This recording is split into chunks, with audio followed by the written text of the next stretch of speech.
Hi friends, आप सभी को मेरे वीडियो में स्वागत है। आप लोग कैसे हैं? आशा करती हूँ आप सब अच्छे होंगे और मैं भी अच्छी हूँ।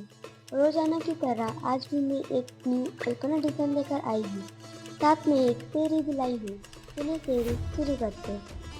कलश समुद्र से निकला अमृत लेकर, कलश समुद्र से निकला अमृत लेकर, मेरे घर में कलश आया खुशियाँ और बाहर लेकर।